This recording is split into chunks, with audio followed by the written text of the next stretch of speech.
So at the end of 2023, I did an early AI Optimist podcast about this Li versus Lu lawsuit in China in a special court dealing with these kind of issues in this new world of AI, but even just the internet. So the context of this case is this is held in what's called Beijing Internet Court. Beijing Internet Court was invented 5 years ago. There's the website if you're watching the video. And it was done to decide these sort of weird decisions that digital world brings up, but also to bring up e-litigation where you can actually fill in a form online and say, my copyright has been violated. They have a process to be able to judge it. So this is a lower level court, certainly not where Jason Allen is in the US or even in China. There's 4 levels of courts above this. This is special, but that's the point. So is what we're deciding. And they said it's all a case by case basis. So nothing has to be impacting, but we can start looking at these issues. Since 2018, they've done this. And on the next stop, I'm going to show you how they said no, and then it was said yes in 2019 to AI apps getting copyrights. But let's rewind, zoom out, and get back to Li versus Lu. Li creates an image in Stable Diffusion. That image you see here, if you're watching, is called Spring Breeze Brings Tenderness. Beautiful picture. And let's look at why this court, again, this is an internet court, so it's looking at this like, should we grant copyrights, again, on a case-by-case basis? So here's the case for Li. Li goes to Stable Diffusion. The court said that was actually an artistic choice using Stable Diffusion, and it makes so much sense. Think about Midjourney, or Leonardo, or HeyGen, or any of a million other image generators. They all have their own data, their own way of handling things, and their own content that comes out. So the choice of the platform was an artistic human choice. The next thing that came up were the 150 so prompts. And it was interesting that they were impressed. These are judges who also, like probably most US judges, aren't that well versed in AI, admittedly. Who is? So the judges looked at this and they saw the 30 prompts and the 120 what are called negative prompts, what not to do, how not to make this picture look, versus 30 prompts that would say things like Japan Idol, cool pose, viewing at camera. Obviously, if on profile, that's a very different view. And film grain, which sort of tied into the way the look of it is.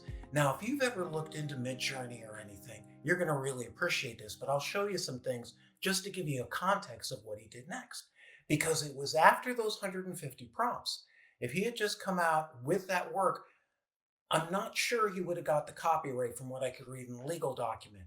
But because he took the next step and he started tweaking the parameters, and I'm showing a screen here, it's a little fuzzy, but you can adjust various settings within each of these image generators. I can do it in Midjourney with a number of different settings of how chaotic, how wild I want it to be, how much I want it to look this way. There's literally settings. Here's some I'm showing you right in front that can show you actually how we create images and how we make them look better. Like the film look, the grain he used, that could also be used as a type of film that has a way it visually looks, or a type of camera that takes a particular photo. And before you're getting all overwhelmed, that's why he got the copyright, because these choices are human.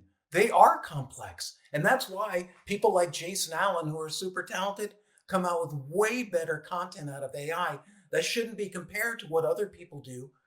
So those choices he made met the level of, quote, intellectual creations, unquote, by the Beijing Internet Court.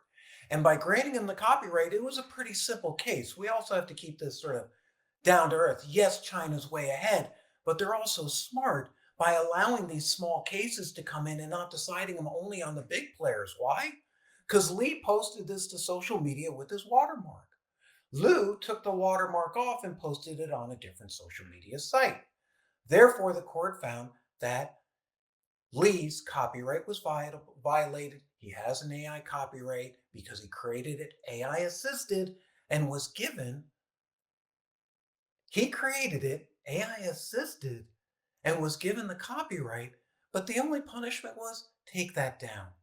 Or, don't do that. There wasn't really a monetary thing to it that I could find, and I haven't seen an appeal. So while this is really an early case, this is a landmark case because it actually deals with what we're dealing with. But what the Chinese court did said, this is a case-by-case basis.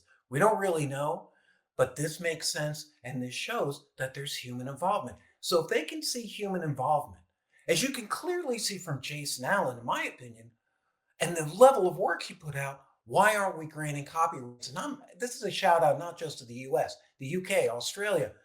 The only one so far is doing it is China, and they're creating something virtual to simulate what goes online because the court system really wasn't designed for it.